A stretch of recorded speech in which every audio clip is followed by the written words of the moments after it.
First of all, for those of you who haven't recognized him, to my right, your left, is our moderator for this afternoon's 2015 Hall of Fame member, William Nelson, who is going to serve as our interviewer this afternoon. William, welcome to you.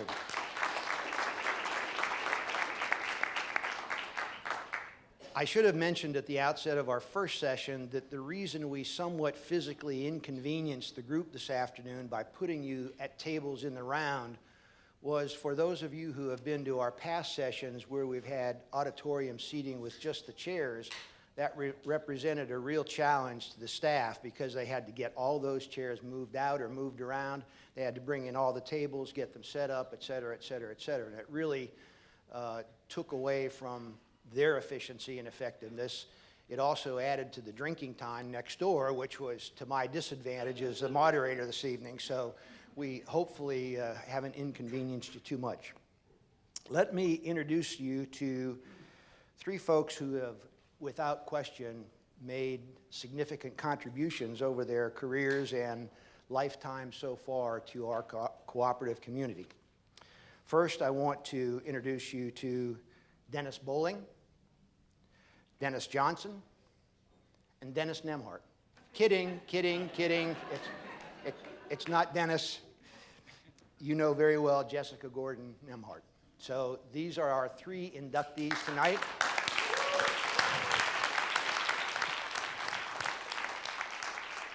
And quite frankly, in some people's minds, this has really turned into a practice session because you're going to hear each of the three of them speak eloquently and passionately tonight about their accomplishments and their support systems and so on and so forth. But this session this afternoon gives them a chance to break the ice a little bit, sharpen up some of their details, maybe unfog some of their memories, and make sure that tonight they get it right.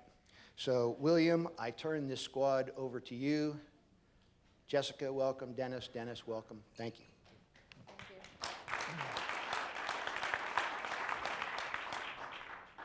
Thank you, Gap, and everyone.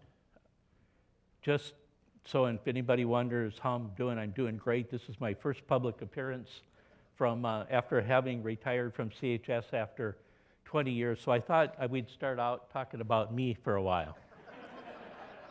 Just kidding.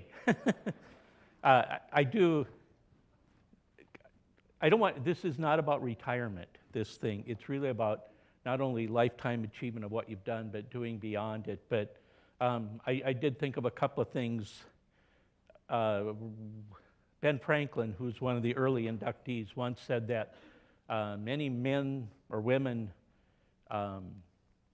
die at age 25, but they aren't buried until they're 75. He also said that retirement is okay as long as it doesn't interfere with your work. And I think listening to the discussion prior to this, it really highlights in a younger generation for those of us that are older, but also a continuity and an opportunity going forward and the role of cooperatives in it. So with that, I just want to add one more comment. One of the hosts for this afternoon event is the Ralph Morris Foundation. I serve as a board member, as does Michelle Schrei in here. I don't know if we have any others in here. But I recently was able to do the Rod Nilsson lecture for the Nilsson event in UW River Falls a few weeks ago and talked about Rod Nilsson and Ralph Morris, who were inductees in the Co-op Hall of Fame, and what they meant and the mentoring that they did. And it had a special meaning for me because the last conversation I had with Rod before he passed away in a tragic accident was what could be done about the Co-op Hall of Fame event itself and the Hall of Famers. He had already been in the Hall of Fame many years. He was then Secretary of Ag in Wisconsin. And we had a discussion about the possibility of convening Co-op Hall of Famers here and taking advantage of this symposium. So it's very fitting, and I'm very proud of the Ralph Morris Foundation that we've been able to partner with the Co-op Development Foundation in helping host this event. So with that, I also could tell a few stories about each of these guys and lady, but we won't do that. We'll move right into it, and I've got a handful of questions that I'll I'll ask, but I think we're also very open to taking questions from here. I'm going to kind of keep an eye on the clock here so we finish in time to go to the next event. But let's talk about mentors for a bit. Tell us who your mentors were. And we aren't going to go right to left. We'll just ad hoc it. Who would like to start? Well, I'll start. I didn't grow up in a cooperative setting. I grew up on a small farm in Kentucky, but we did not do business with a cooperative. Later, when my working career was underway, I took a job with the Louisville Bank for Co-ops. And one of the mentors I had there that really kind of nurtured that co-op understanding was Steve Montgomery at the bank for co-ops. Of course, Denny knows him well. I told Steve many times over the years, I don't know if it was because he was the president of the bank or he was a captain in the Army, but either way I got outranked and took my marching orders from him. But Steve instilled a very strong philosophy about the role of co-ops, and particularly the role for those of us in the banking world to work with all of our accounts throughout. And it was driven by a very strong commitment to co-ops, not just we're your banker, we want you to do things. But I would put Steve in that category for me personally. Good. Dennis? Well, I grew up on a small dairy farm in east central Minnesota, and it was kind of a family operation. It was my grandparents, my parents, my uncle, and my other uncle all kind of farmed together. But when I was growing up, I mean, everything we did business-wise was with a co-op. We had a co-op farm supply, we had co-op feed, co-op dairy, co-op grocery store, co-op credit union, co-op locker plant, co-op telephone company, co-op electric. Everything was co-op. And my grandfather was on many of those boards of directors and actually also served on the Midland Cooperatives Audit Committee for a while. But he used to take me to the annual meetings on Saturdays and or days off of school. So he was one. The other one I would say is Burgie Amdahl, who was the CEO of the St. Paul Bank starting in 1974. And his focus on business and on cooperatives and making sure that whatever we did from the lending side was in the best interests of the producers or the members who owned and operated the cooperatives. And the third one would be Rod Nilsenstuen. And early in my career, I worked with the cooperatives in Wisconsin, and we did a lot of joint programs with the, at that time, Wisconsin Federation of Cooperatives, and with Rod on education and training and moving into co-op development with the creation of CDS and other organizations. So I'd say those three would be the big three. Good. Jessica? So I guess I would have to start by talking about my parents. They really were the ones who taught me about collective action and economic democracy, which actually I'm going to say tonight too, but and how important it is that economics imbue the same humane values that we have for any other, prosperous living. So it starts with them. In the co-op movement in particular, I would have to be a bunch of people from the Federation of Southern Cooperatives. So John Zippert, Melba Smith, Ralph Page, Cornelius, I think, is here. I saw him earlier. Cornelius Blanding. They really actually, Melba came up to me the first day we met, and I was talking a lot about using co-ops in urban settings. And she said, the challenges in rural are almost the same. It's just maybe we have fewer people per mile, but it's the same. And so she made me realize that there were more universal issues. It wasn't really that specific. And then actually Judy Ziewatz was one of the early people in the co-op movement who really embraced me and talked with me about stuff. And then finally I have to mention two good friends of mine who actually aren't necessarily noticed in the co-op movement, but my friend Curtis Haynes, who introduced me to W.E. Du Bois's economic theory. I actually knew Du Bois well in a million other ways, but I didn't actually realize he had a co-op economic theory. And Curtis said, read this in Du Bois. And then another good friend of mine, Clyde Woods, who helped me understand grassroots democratic participation. Thank you.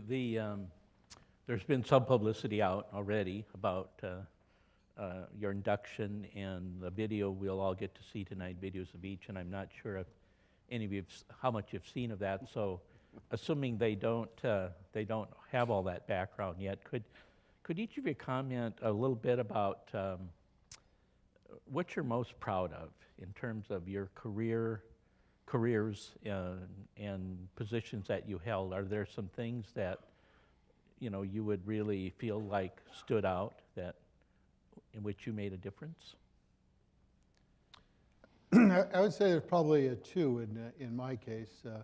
One was the achievements we were able to make with the St. Paul Bank in the 1990s, particularly with all of the value-added or new cooperative development we were able to do in the Midwestern part of the states with ethanol plants, Dakota Growers Pasta, and everything else that went along with it. I think that was a key role that we could play in that process that, for the most part, was successful. Not all of those operations are still cooperatives today, but they are providing a value and a service to the members, the farmers that still live in that area. Second, I would say, was the work we do with senior housing cooperatives. Back in about 1991, John Gauchi and Rod Nilsestuen introduced me to a guy by the name of Terry McKinley with the idea of what might we do to expand the opportunity of senior housing cooperatives in rural areas. We were still going through the rural crisis with the challenges. Seniors were being forced to leave communities. And we were looking at a way we could provide housing alternatives that didn't exist. And out of that, over the years, we've achieved quite a bit. We had Homestead Housing Center that successfully developed 17 senior housing cooperatives. And then in 2006, I joined Terry as a partner in Cooperative Housing Resources, which is a HUD-approved lender. We created the Senior Cooperative Foundation, which promotes the successful development and operation of senior housing cooperatives. And in January of 2010, we started SCH Purchasing Cooperative, which is a purchasing cooperative for seniors, pulling together their purchasing power for flooring, appliances, television, telephone, internet. We just added the emergency fire and water services and things you don't think about, like dryer and dryer vent cleaning, all as part of that. And it's been a tremendous opportunity to see that sector grow. When I got into it actually in 2001, we started our first annual Senior Cooperative Housing Conference, and we had about 48 senior housing cooperatives that exist at that point. Today we have 110, and almost all of them in Minnesota, Iowa, and Wisconsin. It's basically a Midwest phenomenon. Great. So my two children, I have to say, for any of us who parent, know that's an accomplishment. And I think you'll all meet them tonight. For the co-op movement, I would have to say my involvement in the U.S. worker co-op movement. I think, and of course I have to share that with other people, but I feel like I was part of a movement to make the worker co-op sector stronger, more visible in the U.S. And we did that in several ways, but one was just by starting to convene regional worker co-op conferences. And those regional co-op conferences then were able to come together to actually create the U.S. Federation of Worker Cooperatives. And the U.S. was actually the last major developed country to have a U.S. Federation of Worker Co-ops. So it was really important that we did that and connect right away to the international movement, that kind of thing. The second thing, I guess, would be to resurrect the history of African American cooperatives. When I started out, most people couldn't talk about or didn't think there was a black co-op movement. And so I had to do a lot of digging. I mean, it turns out there's actually a huge movement that was undercover. So I can't say that I discovered. That's why I say I sort of rediscovered, resurfaced the movement. And there were lots of people like Helen Godfrey Smith here who had started to look at it in certain sectors. So pulling that out, reminding people that we need to know that, and connecting it again to particularly the 21st century, the changing needs and demographics in the US. I think it turned out to be really important for us to resurrect that history and to understand that there is a legacy, history, and connection there. And the last thing I hope, this is sort of new work I'm doing, but I hope that I'm also going to end up helping us to move toward using worker co-ops in prisons with incarcerated and with returning citizens, because I think that's another conundrum we are in the US in terms of what to do with that population. And what I'm learning about what other countries do, it looks like that's a place where we can really make a difference in people's lives and really change things around with the worker co-op model. Great, thank you. Dennis? Well, for me, my whole career in cooperatives has been from a business perspective.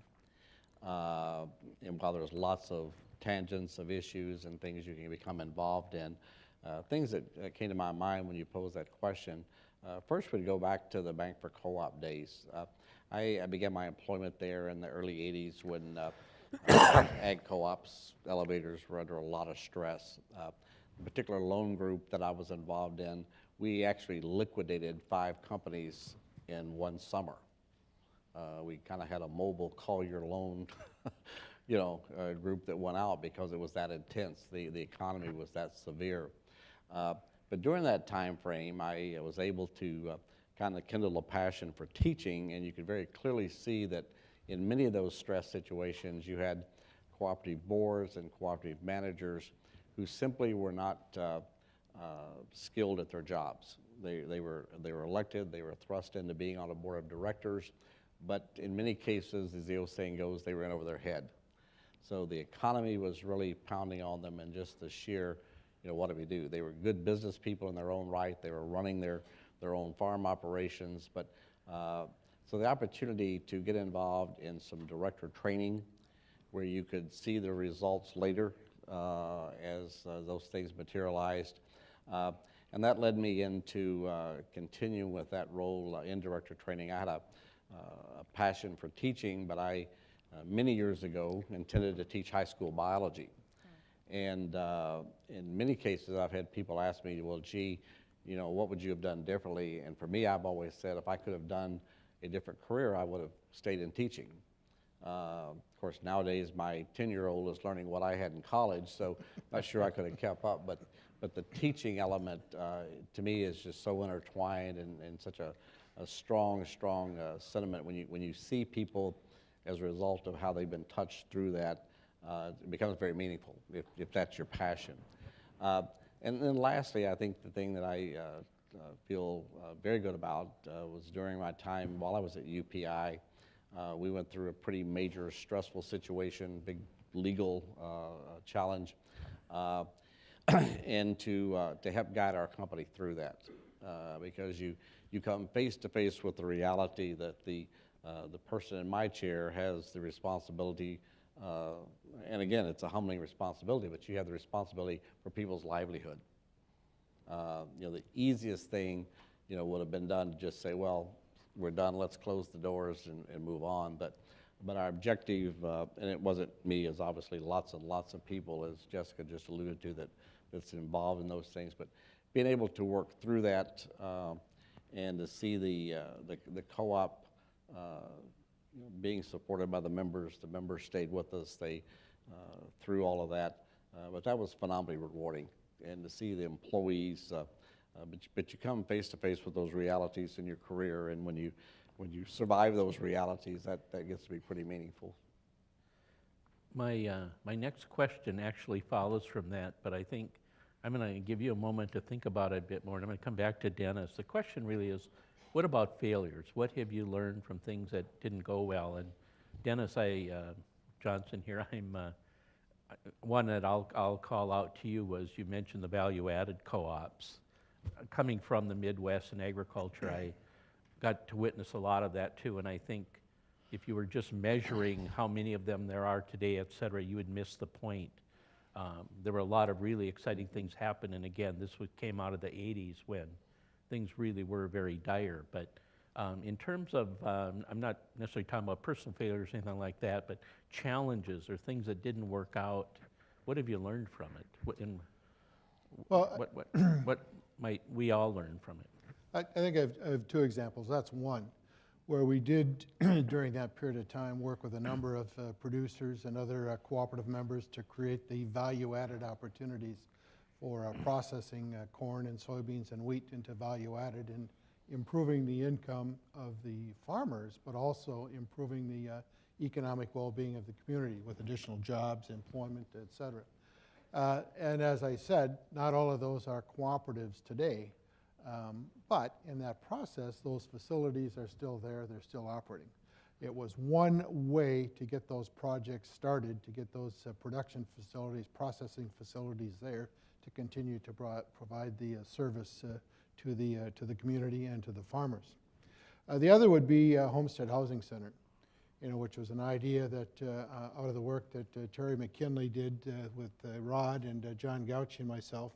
We created Homestead Housing Center with the idea that we could go out to communities and facilitate ground-up development of senior housing cooperatives. We successfully did 17 of them. 16 of them are still cooperatives. One has since turned over to a condo, but they're still operating as cooperatives. But what we found in that process was that for whatever reason, housing cooperatives are much more difficult to almost impossible to do as ground-up consumer-driven operations, as consumer-driven cooperatives. And out of that, we realized that the best way for that process to work is with for-profit developers who can come in and identify the site, put the marketing staff in place because they are a challenge to market. You're talking to 75, 80, 85-year-old widows, widowers, or couples, convincing them to move out of a house they've lived in for 60 years with no mortgage, to downsize and to move into a new facility, which is going to include a monthly payment. And oh, by the way, you can pick your unit here, which might be this little red dot on this schematic, and it'll be available in probably 2 or 3 years.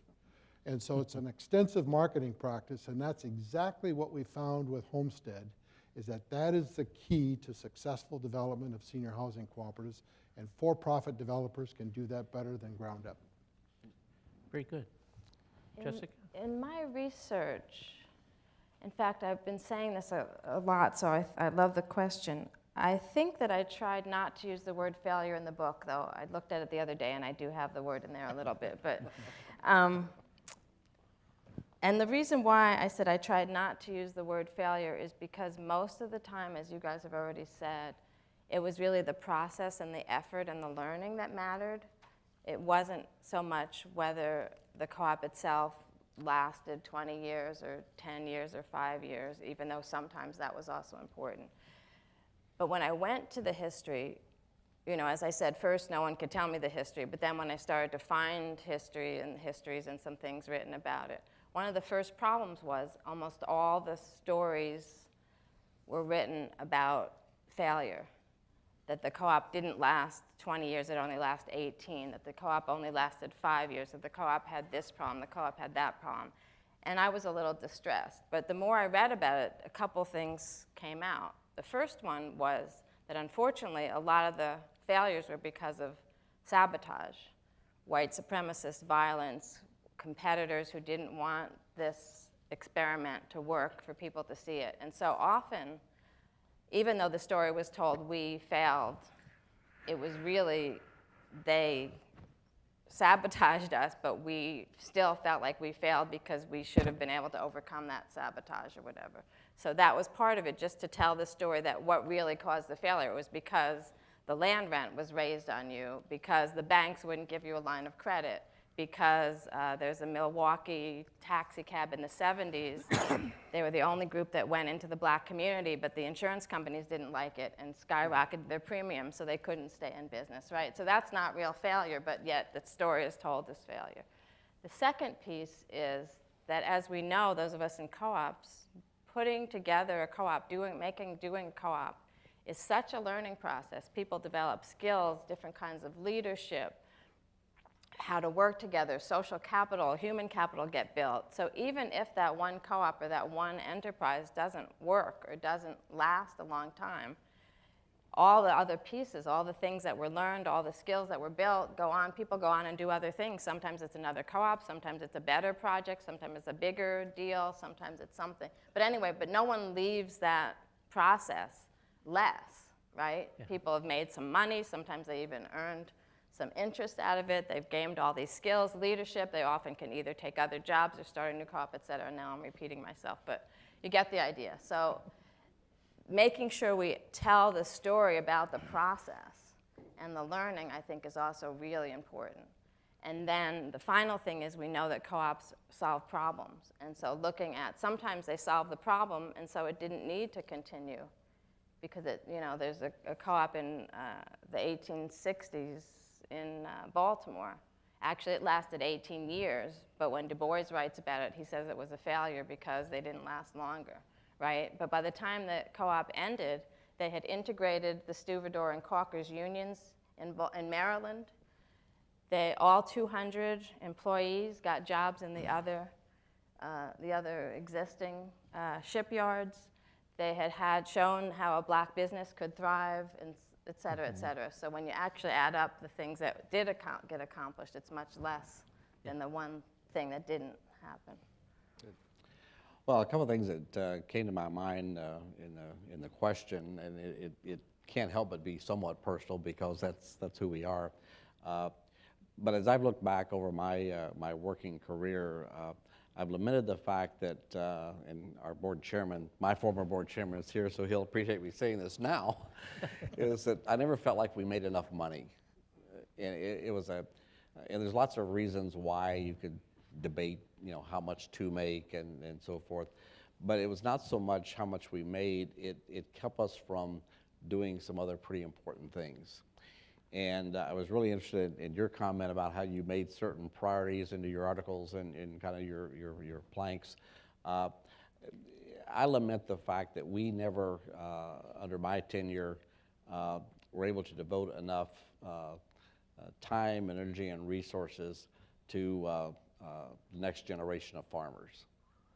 As we went through that transition, we've been going through that transition, and family farms are being passed down. Engaging that young generation takes in all of the challenges that Jesse just mentioned in terms of the, telling the story. Why is it important? Why should you care? But to make sure that the co-op is relevant for them. I mean, at the end of the day, it is a business proposition. And so I've lamented that there were so many things that we literally did not make enough money to be able to do.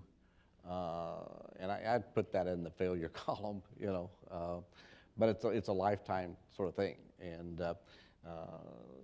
as all of us in management found out, there's no end to the number of priorities that you have, and there's no end to the uses of profits, whether they're a lot of profits or a lot less. But it's frustrating when there's things that you instinctively know that should be a priority that you want to get to, and you just don't have the resources to get at them. I'm gonna dig a little deeper on this here, with the idea of sort of coming back to the economics of it later before we finish and tying that back to the symposium. And I heard the term economic distribution and all of that and strategies. And a question I want to raise is when Jessica was talking about quote-unquote failures and did this or that business enterprise succeed, or in Dennis's cases of value-added co-ops, maybe they didn't exactly, but those facilities are there, a new attitude, it changed things. There are, I know that, I saw it firsthand. One in your case was, I noticed in the little bio stuff in here, you mentioned that you were the chair of the board of the LEAD program in Ohio. And again, as a quick anecdote, where I first met Dennis, and Dennis will explain what a LEAD program is. They were formed by the Kellogg Company. They're for mid-career professionals. Very, very successful program, but Dennis was chair of it in Ohio, about 35, and he had approached us or someone about having their Washington visit become part of the NCFC, National Farmer Council Farmer Co-ops, of their political event. So what he did was he took this group of leaders in Ohio built them into the Council of Farmer Co-ops. So they got introduced to co-ops that as well. And as those have gone on in other programs, there's a lot of interest in co-ops in those groups now in the many, many states. And it came because of Dennis taking his group in Ohio to this event. However, tell us what happened in Ohio, and this is something, just sort of comment in terms of what are the challenges that you can have with these programs? Well, this program was initially started as a leadership development, as the name implies, for young professionals working out in the industry. They may be working for a government agency, they could be working for a cooperative, they could be working in any capacity, they could be in a farming business, whatever it may be. And the intent was to have a program that was a series of institutes over a couple of years that would give exposure to any number of policy settings or business settings to enhance the leadership skills so that next generation of leadership in the ag sector would be enhanced. The program was very successful at Michigan State. Ohio State adopted a very similar program when Mike, I don't know if it was the dean or a department chair that came from Michigan State down there several years ago, but they launched a program, developed it, people had to apply, it had to be paid for by their employer themselves. But the challenge became the university wasn't in a position to fund it. For many years it was a strong line item, but as university budgets came under a lot of stress, we were floundering because of that. We also were trying to run the program with somebody who didn't have a passion for it. It wasn't their kind of full-time job, if you will. So one of the challenges we had was to get a full-time director to manage the program. And to his credit, Dr. Mosier, the dean at the time, responded very strongly to that. The program was housed in one of their academic units in Ag Econ. We moved it into the leadership program work within Extension, and the program flourished quite a bit after that. But it, like many programs, pretty high quality, but it was suffering because of the university budgets. The universities, and there's people in the room that know this far better than I, how universities are funded is a new day in the week. I'm not sure everybody in the university understands that. So that was the real tension that we had, is that the program was not sustainable from a financial perspective. Now, the good news is other state organizations, for example, the Ohio Farm Bureau has developed a program called AgriPower that would be very analogous to this program. Other organizations have done that. So the emphasis on leader development, young people development, has continued as a result of some of those initiatives. At least I believe so. Thank you. And again, coming back to Dennis Johnson's comments about after the work that you did with growing up in the farm and the St. Paul Bank and housing, but the senior foundation. And I think again, I'm reflecting a bit of my own bias, having been in a role of a head of a foundation for 20 years. Resources are needed, and that's really what a lot of this event is about. But then it becomes, what do you do with the resources, and how do you fit the thing that matters to you most? So one thing that we know that all three of you have in common is an interest in cooperatives and a commitment to it. What, if you had to summarize today, what would be a reason why people should, if they've got wealth, and this isn't a fundraising pitch, but why should we be putting money into co-op education, development, philanthropy? What's the argument that, why should farmers, for example, set aside some of their earnings from their farm operations to put it into educating the next generation of farmers, or their seniors in rural communities, or disenfranchised people? What's the argument? Well, at least in my mind, there's a couple of things. One is, I think farmers generally are long-term thinkers. They're not, gee, let's make a few bucks this year. They are long-term, and so education by definition is a long-term proposition. But it's becoming, or in reality, it's self-preservation, it's self-help. You know, once someone discovers the economic benefit of working together, marketing together, buying together, whatever it may be, then it becomes a very selfish, self-preservation, proposition. So, I think if people discover the array of co-ops that are touching their everyday lives, and several people said earlier today, as well as I think Jessica made this comment, people don't realize it. They buy co-op products, they use credit unions, they buy from mutual insurance companies, they may be in a housing co-op, any number of cooperatives. But that lack of awareness leads right to the value of the education in many respects. And I think the education becomes a way for people to, again, this will sound a little bit redundant, but it's a way to take ownership.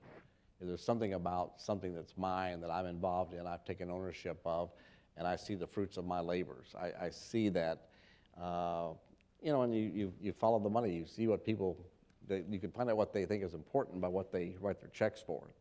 So you have to have a genuine belief, I think, in the value of learning, the value of education. And if you do that, then I think people will commit dollars to do that.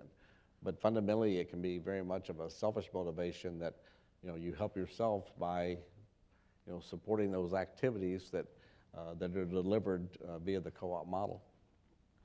Jessica, do you want to comment? So, yeah, I already said that co-ops are problem-solving mechanisms. And I've been actually, a lot of my co-op research career has been about trying to help us identify and measure the myriad benefits of cooperatives, especially to communities, not just to their members. I hope and think that we can make the case for why investors should put money into co-ops, co-op education we need first, but also co-op development. Because the simplest, easiest, we have a lot of problems in society, right? Our mainstream economy isn't really solving them, and I think with the Great Recession, we saw that it either can or won't, right? So we need to think of other ways to solve human problems, how to house, feed, give people dignified work, that kind of thing. And if you look at co-ops, they do all those things. Housing co-ops figure out how to house people at a reasonable rate, right? Food co-ops feed people, help get healthy food to people. Worker co-ops give decent, good jobs. We heard a whole panel about it earlier today. So if we can lay out those things, and there's market and non-market accomplishments of co-ops. So, the market ones, they create jobs, they, bring affordable services and goods to people who don't always get them or can't always get them, right? But then there's also these non-market values, which we also started to allude to. The leadership development. Those, there's almost no other place that you can see the kind of social capital and leadership development that people gain by being in a co-op, and putting just a little bit of money into supporting co-ops can do so much in that area. Even education, right? We talk about continuous education being a principle of co-ops, but if you think about it, none of the co-op businesses can survive if each member doesn't continuously learn more, learn by doing, gain more skills, learn together, and then what do they do with that? There's also lots of evidence that you don't just keep it in your co-op.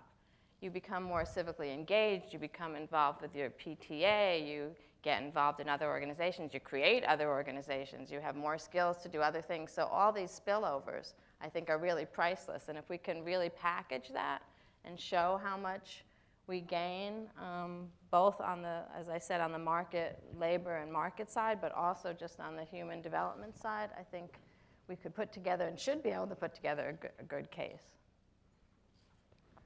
Dennis, you want to add anything? Two perspectives on that question. One going back to the mid-1980s when we were facing the challenges in agriculture and rural economies, back to our friend Rod Nilsestuen, and one of his objectives at that point was the creation of the Cooperative Development Centers, the National Rural Cooperative Development Task Force.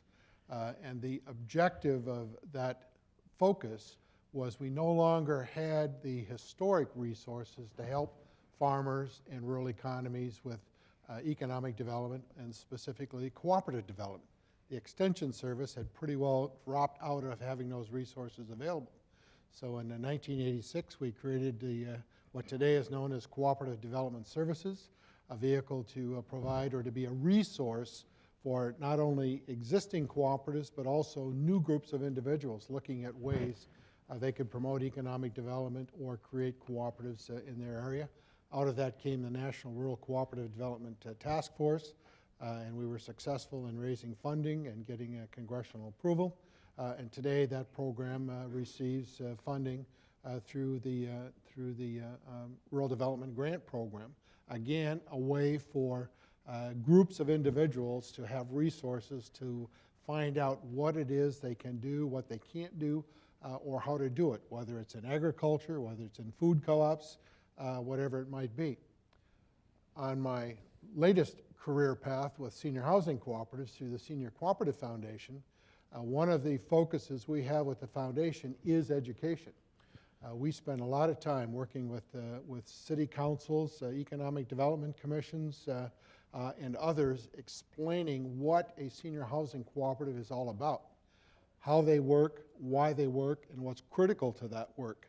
Because as you would expect in all of these cases, there are developers out there who see this as a quick way to make a buck and come in and try projects that end up hurting the seniors they're intended to help. Fortunately, we've only had a couple of those, but they do exist. So part of our role is to help make sure there's education on the governance bodies, if you will, where permits are issued and occupancy certificates are issued, so they know what this is all about. And that's important. Now, we were hired by the county commissioners in Missoula County in Montana to come out and do education programs for them on senior housing cooperatives. They'd like one in Missoula, but wanted to make sure that whatever it was done correctly to protect the seniors. So it's back to that education, promotion, understanding, helping this bigger group understand what cooperatives are all about, whether it's in general or whether it's a specific sector. Very good. I have a question that if they knew what it was, they would Leave the stage. they would hope I would never get to it, okay? And I am going to keep us on time, but I do want to open it up here. If anybody, if you have comments or questions of them, or even if they have a view, or of each other. And also think about, I think most of us were here for the symposium. One takeaway that I was impressed with was what's happened with the worker co-ops, of which I've not personally been very involved, but it's a remarkable story. And the home health care co-ops now, I think, are a remarkable story. I was intrigued by the question that Dennis asked about employees in ag co-ops, of which I come from. And I think there are opportunities and possibilities, but the future workforce and labor and all of that, I think, is going to be a big concern. We in agriculture have certainly felt that. The other side of that, though, I think, is also people need to earn a living. And you know, what's our society going to look like going forward? But questions and comments. They've got remarkable careers here, which are in midstream. So feel free to ask questions. You got one way in the back. Way in the back. I just had a question Oh, for got a Dennis microphone. Johnson. And I was just wondering how you define social and economic success in a senior housing co-op. You know, what metrics you might use, and ones that are either market-driven or non-market driven. What was the last part? I'm sorry? Both market and non-market driven objectives. Well- Social capital, mutual support. The characteristics of the senior housing cooperatives that I'm speaking about and that exist in the Midwest, those are owned by basically middle-income seniors. There's no income subsidies, or they're not affordable projects with income requirements, et cetera. They're middle-income owners who have sufficient income when they sell their house. They can buy the share in the cooperative and move forward. Most of them, the share price is 40 to 50% of the total unit value. The rest of it is financed with a HUD master mortgage. And it's HUD because they're about the only game in town with a 40-year fixed rate. What we have found, and we're in the process of building the database on that, is that we believe that seniors live longer, healthier lives in senior housing cooperatives. We have a number, that right now there's about 10,000 individuals that live in these cooperatives. And the latest statistics we have is that there are 3 that are over 100 years old, living independently, no services whatsoever, but living totally on their own. Most of these organizations have boards of directors that are in their early to mid-90s, making decisions on policies and budgets. They're running $1 million businesses. I mean, they have operating budgets of anywhere from $1 million to $2 million. And they're making business decisions on how to keep these organizations going. They're socially active. We use or have a number of these seniors on various committees. We have a heck of a time trying to schedule meetings to get the full group there because their calendars are always full. You know, they use committees. The board uses committees to help them guide the business.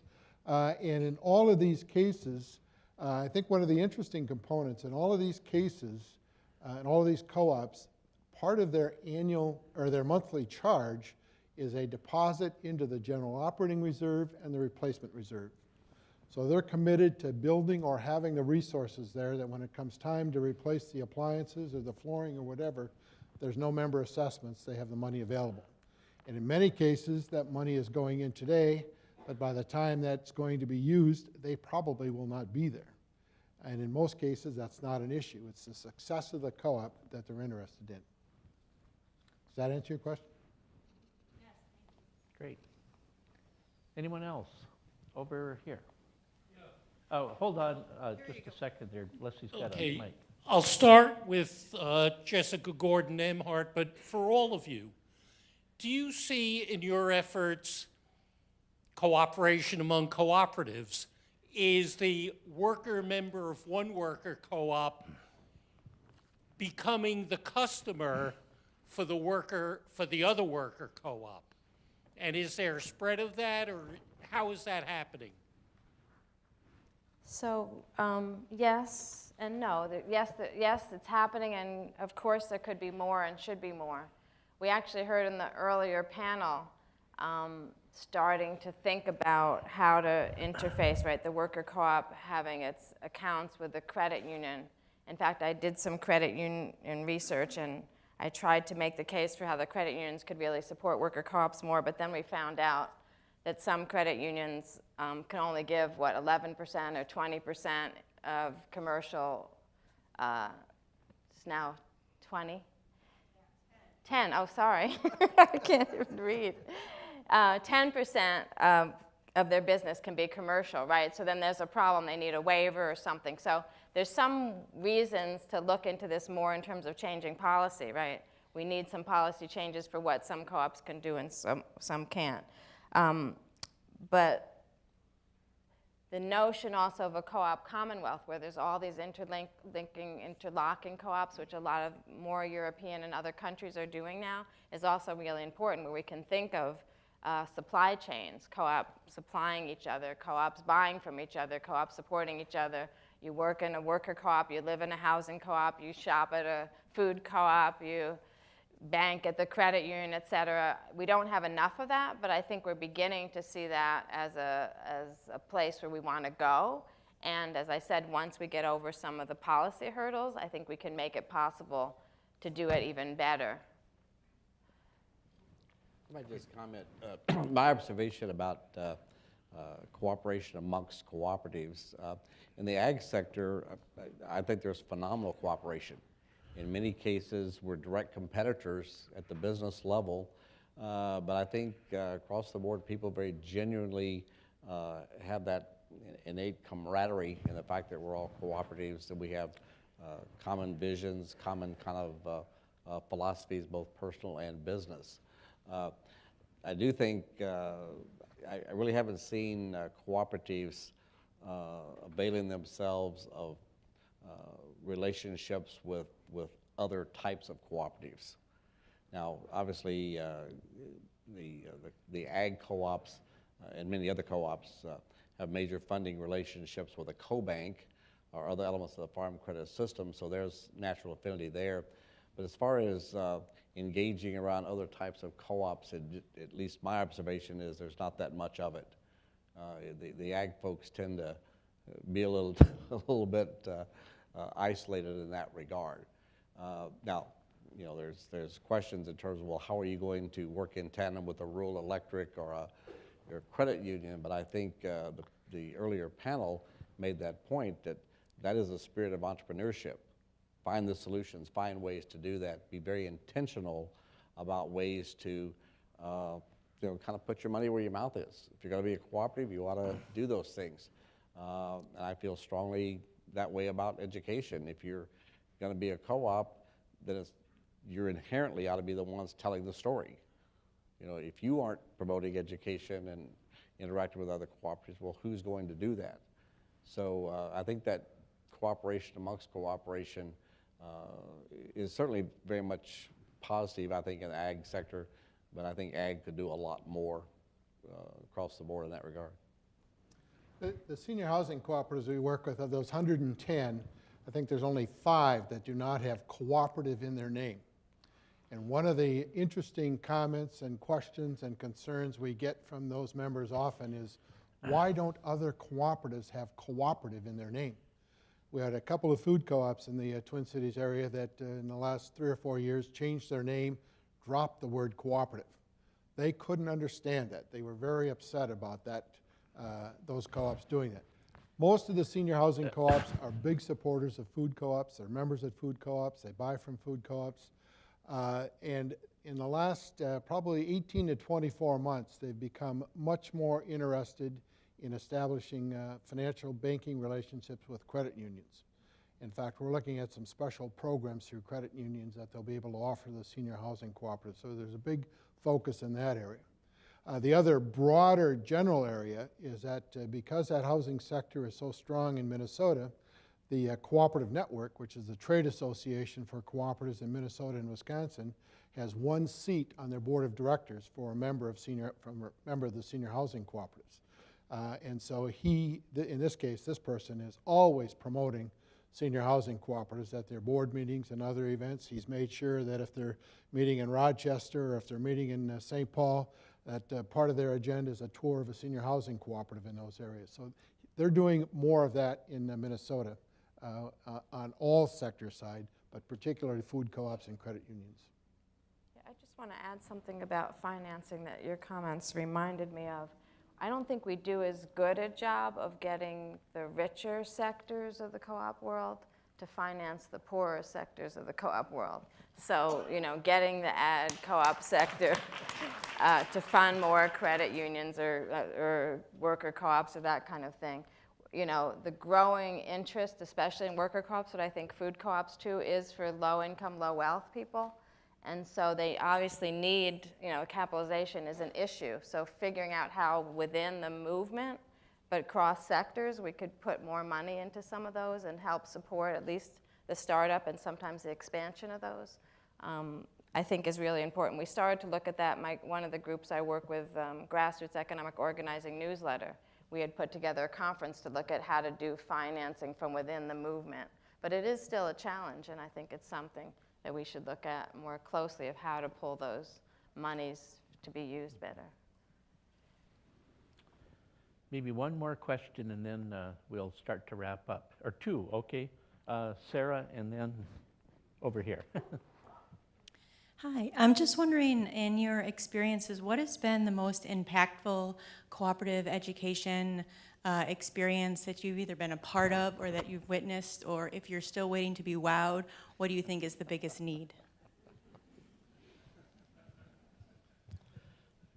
Well, in terms of education that I've experienced, I guess the thing that immediately comes to my mind is a program that Dr. Michael Cook does at the University of Missouri. It's referred to as the Graduate Institute of Cooperative Leadership. One of the programs he has is a program, I think it's every other year, for board chair and CEOs. And so you're in a setting with your colleagues and contemporaries around the country, you know, in the non-co-op world, that would be illegal. You know, there'd be way too many lawyers all over that. So for me personally, that's been a really unique opportunity to learn. I'll give you one anecdote. Those of you who know Mike Cook know this is the type of thing he would do. He had us read a significant amount of the Federalist Papers. Now, don't know about you folks, but never read them. And so you're flying into the location and you're finishing up reading these excerpts from the Federalist Papers. And I know Craig and I talked about that in terms of how is he going to get any co-op education out of this? But it was actually one of the most meaningful sessions we had. So for me, it was just a unique reminder that you got to always be learning and open-minded to that learning. But I'd say that program is probably would be the top of my list. Go ahead.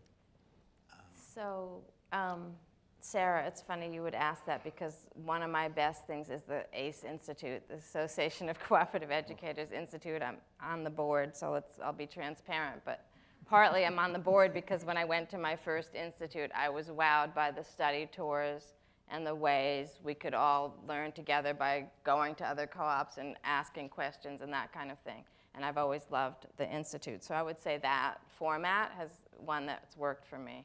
I also was at a workshop at the Federation of Southern Cooperatives a long time ago where talking to young people about co-ops, and instead of starting with what are the 10 principles and these are co-ops or whatever, starting with how do you cooperate, right? What do you do in your daily life that you work with other people? So really bringing it home first and then bringing the larger picture in. But where people are at, finding out where people are at first. And then the last wow I would have to say is what I found in my research, which is that almost every African American co-op that I found in history started with a study group. People coming together to study their situation, studying what solutions there were, realizing that a co-op can be a solution, and then studying co-ops. And the really exciting wow that's come out of that is that Philadelphia Area Cooperative Alliance, PACA, just got, $140,000 grant to start 20 study groups throughout Philadelphia. And they say that they got the idea from my work, my research, my book. So. Right. They probably did. Like Dennis, my original objective out of high school was to become a math teacher, and I spent 3 quarters studying calculus and decided no way. Ended up back in the agricultural field, but part of our role at the bank in the 20-some years I was there was teaching and education of directors, boards of directors, members, and so forth. And so I've always had that opportunity throughout my career. One of the other programs we have through our Senior Cooperative Foundation is the Senior Cooperative Housing Education Program. And we have 6 different modules in that program, all focused to the members of senior housing cooperatives. Our basic one is one we call governance, which is all about what does it mean to be a member of a senior housing cooperative? What are your responsibilities? What's the responsibility of the board? Members elect board, they elect directors. The board of directors can set budgets, et cetera. Most of the developers hire us to do that class within 60 days after the project has been approved by HUD or their final endorsement before they elect their board of directors. And that session takes anywhere from 2 to 2.5 hours. And I'm just amazed at the interest and the questions this group has about being a member of a cooperative. I mean, it's actually the most rewarding group of co-op members I've ever worked with from an education side because they are so interested in what it means, how it works. And in many cases, the co-op invites us back 4 or 5 years later for a refresher course because now they've had some experience at it and want to kind of test how they're doing and whether or not they should be doing different things or if they're doing it right. So I'd say that's probably one of my biggest wows right now is that governance course for senior housing cooperatives. Very good. Last question right there. Yes, I want to thank you all for the panel discussion. My question is mostly directed to Professor Nembhard, but I think you two gentlemen will have something to say about this as well. The cooperative movement has a very storied and interesting history in the United States, yet from what I know, and have studied it myself, not that much is known by the general membership of that movement. I think it's particularly an inspiring story, and my question is, what value do you think history has to teach us as members in the present of what is going on today, and what can we gain, if any value at all? So I don't want to assume there is value, but I'd like to leave it open at that. So the simple value is it shows that we can do it, and that we have done it, that all of us have been involved in this movement. So to me, that's actually the major message, but certainly other messages are some of the stuff we already talked about, the lessons about failure, or when things didn't go exactly how we want it, what we learned, the fact that we can learn and do better and do more. I think also there's a bunch of many movements in the movement. Like one of the things that I was fascinated about was that in the in the 1880s, 1890s, the co-op movement, the labor movement, the progressive movement were all actually developing together. They were integrated. So the fact that now we think of them all as so separate, right? Progressive politics is separate from labor, organizing is separate from co-ops. But in those days, they were all together. And they knew that they had to do it as an integrated movement. They knew that they couldn't separate the economic democracy and collective ownership from political power. And so learning about that connection, again, I think is important for us. And then the role of women. You know, I didn't study it for women in general, but the role of African-American women in the African-American and the larger U.S. co-op movement is phenomenal, just incredible. From the very beginning also, from the 1870s, 1860s on up. And just to show that power, right, of women taking charge of things, showing that they can be just as equal a partner in any of this from early on, I think is another one of those messages we could think about. I think the value of that educational thread that you were talking about is for people to discover that the cooperative is a solution. And if we apply it contemporarily today, you know, I don't know too many young farmers that could say the word Rochdale, but they certainly could look for business solutions for whatever it may be in their operation that a cooperative could bring to them. So I think that's the inherent value of study and learning from the past, or learning from those structural things, or any number of cultural things in the past, is that you can find solutions today that apply to today's challenges and problems. So to me, that would be a, you know, kind of an easy path to go down, is that the solution is perhaps right in front of you in the form of a co-op. The only other thing I'd add is that I think the other factor with that is that the environmental factors also change on an ongoing basis. And maybe what didn't work 20 years ago may work today, because the environment is different, the economy is different, players are different. And so just because it didn't work the last time, there may be some new characteristics or new factors that'll help make it work today. And so it's what you can learn from the history about what happened at that point to be able to apply today. Thank you. That was a great question, and it's caused me to think, okay, I'm not going to ask my question, but you're going to wonder, what was it? I'll give you a choice, okay? You can answer. You mentioned the Federalist Papers. It occurred to me, too, Thomas Jefferson once wrote that the Constitution of the U.S. should be revised every 19 years, because that was a change in a generation, and he said the dead or the living ought not to be ruled by the dead. And I think, you know, Dennis's comment here is to really think about history differently. And if you look at why co-ops in ag, we got the farm credit system, we've got the co-ops that were formed in the 20s and 30s. Rural electrics, you know that story well. Fast forward to the 80s, we heard about the value-added co-ops in ag. Jessica talked about disenfranchised folks, Dennis, about seniors. And the question I raised then is, what what's on the horizon. I think we've missed some opportunities. For example, when what became the Affordable Health Care Act, there was a fair amount of discussion. Could there be a co-op solution to it? It really never happened. Katrina, could we have responded differently in that environment? So the big question is, yesterday and today at noon, I think, the governor of Ohio also withdrew from the race, and I think for the next few months we're going to go through a lot of consternation. And the question sort of you can answer, is there a co-op solution to the public discourse, or even the younger generation? You know, this may be an opportune time for us to think differently and put some rational discussion into an environment which is going to be strange, unusual, but you know, who knows? We may never have an opportunity like that again in our lifetime to add to this discourse. Any thoughts? Well, I mean, I think there's lots of opportunities.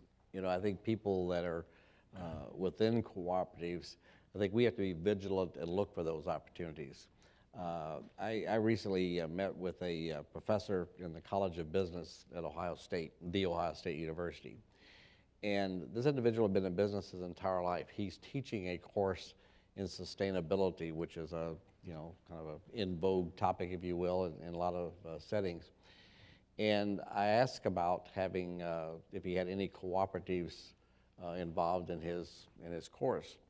And I mentioned 2 cooperatives. He had no idea those companies were co-ops. So they become teachable moments to lift that out. So, you know, just anything we can do to make more people aware, to even say, I'm going to solve this problem, and maybe there's some co-op threads that I could utilize in solving that problem. Now, I'm not sure that would rise the level of the Republicans versus the Democrats. I think prayer is our primary goal there, but that's a personal opinion. But I think there are cooperative solutions, and I would agree with you. I think the you know, major issues like the Affordable Care Act or catastrophes or any number of other you know, broad scale kind of issues, the opportunity has slipped through our fingers. Yeah. And so in many cases we have to look at ourselves and say, why did we let that happen? What did we fail to do? Because we should know it better than anybody. Very good, thank you. Sustainability is going to be a big one as well. You know, what's a co-op's approach to it? So, Dennis or Jessica, do you want to add anything? So yes, I think co-ops are a solution. I've been saying that, you know, in 1907, W.E.B. Du Bois, at a conference he held about black co-ops and black businesses, he had the conference resolution be that we are standing, meaning the black community was standing at a crossroads, and that we could either pick the cooperative way and have more wealth and broad ownership and more prosperity for ourselves as a community of people, or we could go the individualist, capitalist way. And I think we know what happened at that crossroads and which way even the black community went. I've been arguing that we're at a crossroads again now, and I think for a lot of the reasons that you said and for other reasons, not just the black community, not just the co-op community, but the United States, we're at a crossroads, and I think we have the chance again. I think we know the advantages of the co-op route. I think we know how to create a co-op commonwealth and become a cooperative society. I think we now need the will to choose that path and not to keep on the other path, which to me is clearly a disaster. I think it's a disaster what the path is that we look like we're going on.